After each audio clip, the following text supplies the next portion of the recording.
साधु और मलाहों के नेता हाँ सिर्फ और सिर्फ हरीश सहनी उनको भूल जाइए। हाँ, मुकेश सहनी है, सन ऑफ मला। सन ऑफ मलाह है। हाँ। क्योंकि आज भी मुकेश सहनी जिधर जाएगा वो निर्दलीय खड़ा हो तो अपने पार्टी से खड़ा हो तो चाहे जो हो, लेकिन उसका 70 से 80% वोट उसके पास हाथ में जाएगा। निर्दलीय मतलब कहीं से खड़ा हो जाए, हाँ, अलग से अपने पार्टी से। लेकिन कोई दो राय नहीं है कि मुकेश सहनी के साथ वोट बैंक है। हाँ, मानते हैं इस बात को? एकदम मानते हैं। हाँ। लेकिन मुकेश सहनी को ही डैमेज करने के लिए देख रहे हैं बिहार के मंत्रिमंडल में दो एक मदन सहनी और एक हरीश सहनी जो को मंत्री बनाया गया। क्यों बनाया गया है? मलाहों के सबसे बड़ा नेता है तो उतना छरियाएंगे नहीं। 10% आबादी है। राजनीति लचीलापन से होती है, टाइट से राजनीति नहीं होता। आज तक एक भी नेता का आप नाम बताइए जो टाइट रह के राजनीति किया हो, सक्सेस हुआ है?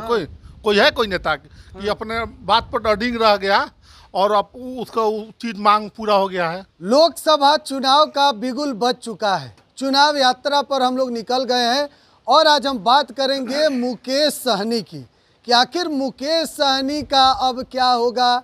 ना एनडीए के साथ मुकेश सहनी गए और ना महागठबंधन के साथ।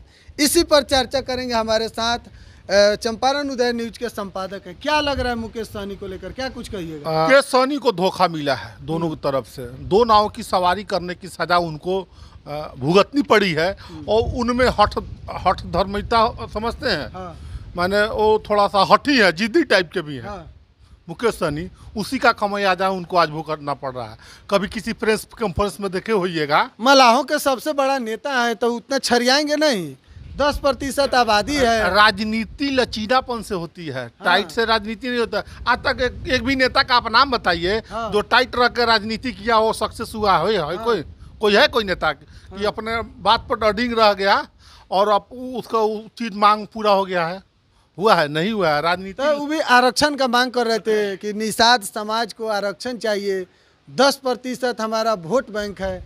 दूसरे नंबर पर आते, एक नंबर पर यादव, दूसरे नंबर पर निषाद। देखिए, इसमें कोई दो राय नहीं है कि मुकेश सहनी के साथ वोट बैंक है। हाँ, मानते हैं इस बात को? एकदम मानते हैं। हाँ। लेकिन मुकेश सहनी को ही डैमेज करने के लिए देख रहे हैं बिहार के मंत्रिमंडल में दो एक मदन सहनी और एक हरीश सहनी जो को मंत्री बनाया गया। क्यों बनाया गया है?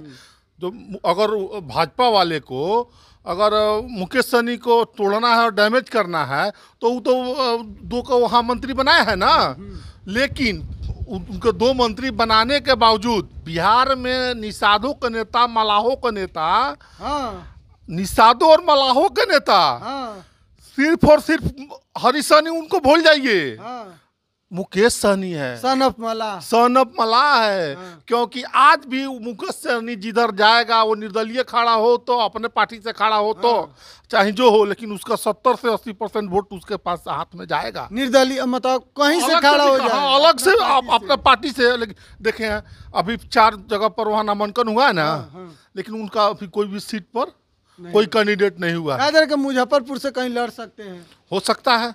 क्या मुजफ्फरपुर से लड़ेंगे तो मजा मंगा देंगे। मजा मंगा देंगे, एकदम मजा मंगा देंगे भाई।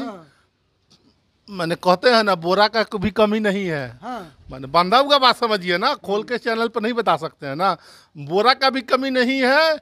और जो कैंडिडेट वहां से भाजपा के हैं, राजभूषण निषाद जी जो है ना मुजफ्फरपुर से कैंडिडेट, वो उनके अथी पर टिकट पर, उनके पार्टी के टिकट पर 2019 में वो लड़े हुए हैं। जो वहां से सिटिंग अभी एमपी हैं सांसद, वो भी तो पिछला जो जीते थे। लेकिन कल एक और खबर कल सोशल मीडिया पर आप देखे होइएगा। क्या देखे होइएगा कि उनका समर्थक लोग बवाल काट रहा है। अजय निषाद का समर्थक लोग बवाल काट रहा है मुजफ्फरपुर में कि अजय निषाद का टिकट क्यों कट गया। तो हो सकता है वो सारा वोट उधर हो जाए। अगर मुकेश सहनी आ जाते हैं मुजफ्फरपुर से तो फिर अजय निषाद है वो भी खड़ा होंगे, एमपी है वहाँ से। मुकेश सहनी हो गए और एनडीए के प्रत्याशी हो गए राजभूषण निषाद। जनता किसके साथ जाएगी? देखिए तब तो लड़ाई बड़ा शिवर की तरह लड़ाई मजा मंगा देगा वहाँ। 3 गो निषाद एक साथ, 3 निषाद। तो हो सकता है तीनों निषाद टिकट काट ले, तीसर कोनो निकल जाए भी तो हो सकता है ना। लेकिन आपको क्या लग रहा है कि मुकेश सहनी कितना इस बार लोकसभा चुनाव में देखते रह गया लोग एनडीए में जाएंगे, महागठबंधन में जाएंगे, दोनों में कहीं नहीं गए। क्या लग रहा है कि कितना सीट पर चुनाव लड़ेंगे मुकेश सहनी? 4 गो तो कम हो ही गया ना उनका, नामांकन का 36 दिन गो बच गया। अब 36 गो बचा है। दूसरा चरण का नामांकन भी जब शुरू होने वाला है तो उनको डिसीजन लेना पड़ेगा ना कि साइलेंट है मुकेश सहनी, कुछ बोलिए नहीं रहे। कुछ बोलिए नहीं, कहीं से उनका कोई स्टेटमेंट आ रहा है। हालांकि उनकी जाति के वोटर लोग उनके साथ हैं, हाँ, लेकिन इंतजार कर रहे हैं क्या कि कर रहे हैं। हो सकता है कि छुपले छुपले कोनो छक्का चौका मार दे मुकेश सहनी। मुकेश सहनी। हो सकता है टिकट किसी आरजेडी 2 गो लौटा के उनको दे दे, या भाजपा वाला लौटा के 2 गो दे दे, कहीं से कोनो जुगाड़ लगा दे। तो लेकिन अभी वो खुल कर कुछ नहीं जुगाड़ में लगे हुए हैं जुगाड़ में लगे हुए हैं मुकेश सहनी मुकेश कि सहनी। कहीं कुछ हो जाए। सूत्रों से हमारे पास जानकारी है इस चीज हाँ, की, इसलिए जुगाड़ चीज में लगे हुए हाँ हैं। लगे हुए हैं। चलो, ये अभी कहा जा रहा है कि कहीं आरजेडी 2 सीट मुकेश सहनी को दे दे। 2 सीट उनको दे रहा था, दे रहे थे के तेजस्वी जी, लालू जी, हाँ। महागठबंधन से 2 सीट मिल रहा 2 था। सीट मिल रहा था ये मुकेश 3 सीट पड़ रहे थे। जो 3 सीट चाहिए। भाजपा में भी उनको सीट नहीं मिला, वो 3 सीट पड़ रह गए। देखे ना, मांझी जी को 1 सीट मिला ना, हाँ। 1 सीट उपेंद्र कुशवाहा जी को मिला ना, तो ऐसे ही इनको बोला जा रहा था ये 1 सीट ले लीजिए, 1 सीट हम आपको देने के लिए तैयार हैं। आप भाजपा वाले नहीं देना चाह रहे थे कि उनका केवल जाति विशेष का वोट है, जाति विशेष का वोट मिलता है, बाकी आई द वे उनको वोट बहुत कम मिलता है। चलिए, बहुत बहुत आपका धन्यवाद समय देने के लिए। चलिए, आपका बहुत बहुत धन्यवाद।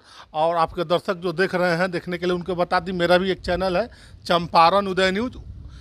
इनके छोटे भाई हिमांशु जी के साथ साथ मेरे भी चैनल को सब्सक्राइब करें, लाइक शेयर फॉलो जरूर करें।